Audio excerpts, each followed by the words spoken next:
মালয়েশিয়ার উত্তর পশ্চিমে আন্দামান সাগরের বুকে ছড়িয়ে থাকা দ্বীপপুঞ্জ লাঙ্কাউই, যেখানে প্রকৃতি নিজেই যেন শিল্পী। নীল সমুদ্র, সবুজ পাহাড়, সাদা বালুর সৈকত আর রহস্যময় লোককথার মিশেলে লাঙ্কাউই হয়ে উঠেছে দক্ষিণ পূর্ব এশিয়ার অন্যতম আকর্ষণীয় ভ্রমণ গন্তব্য।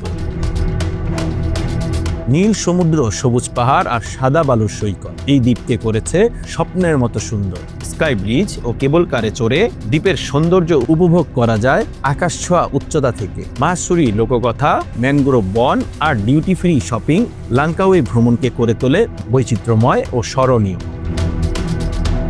লাঙ্কাউই মূলত ৯৯টি ছোট বড় দ্বীপ নিয়ে গঠিত।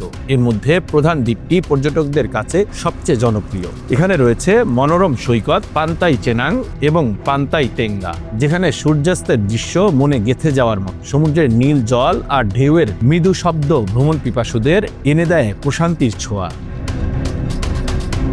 লাঙ্কাউয়ের অন্যতম আইকন হলো স্কাই ব্রিজ। কেবল কারে চড়ে পাহাড়ের চূড়ায় উঠলে চোখের সামনে ভেসে ওঠে সমুদ্র, জঙ্গল ও দ্বীপপুঞ্জের অপূর্ব দৃশ্য।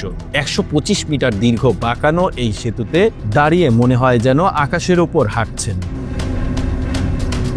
লাঙ্কাউই শুধু প্রকৃতির সৌন্দর্যে ভরপুর নয়, এর সঙ্গে জড়িয়ে আছে রোমাঞ্চকর ইতিহাস ও কিংবদন্তি। মাহসুরি সমাধি দ্বীপটির সবচেয়ে পরিচিত ঐতিহাসিক স্থান। লোককথা অনুযায়ী নির্দোষ মাহসুরির অভিশাপেই দীর্ঘদিন লাঙ্কাউই দুর্ভিক্ষ ও দুর্ভোগে আক্রান্ত ছিল। এই গল্প আজও পর্যটকদের কৌতূহলী করে তোলে। কিলিমকার্স ভূপ্রাকৃতিক বনাঞ্চলে নৌভ্রমণ লাঙ্কাউই ভ্রমণের অন্যতম আকর্ষণ। চুনা পাথরের পাহাড়, ম্যানগ্রোভ বন আর ঈগল পাখির উড়াল এক অনন্য অভিজ্ঞতা দেয়। এখানেই লাঙ্কাউইয়ের নামকরণের উৎস। লাং অর্থ ঈগল, কাউই অর্থ লালচে বাদামি। লাঙ্কাউই একটি ডিউটি ফ্রি দ্বীপ, ফলে এখানে চকলেট, পারফিউম, কসমেটিক্স ও পানীয় তুলনামূলক সস্তায় পাওয়া যায়। পাশাপাশি মালয়, থাই ও সামুদ্রিক খাবারের স্বাদ ভ্রমণকে করে তোলে আরও উপভোগ্য। নভেম্বর থেকে এপ্রিল লাঙ্কাউই ভ্রমণের সেরা সময়। এ সময় আবহাওয়া শুষ্ক থাকে এবং সমুদ্র শান্ত থাকে ভ্রমণ ও জলক্রীড়ার জন্য।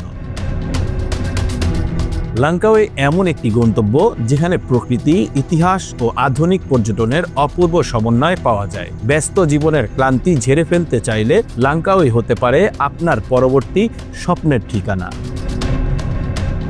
শরীয়ত খান, লাঙ্কাউই, মালয়েশিয়া।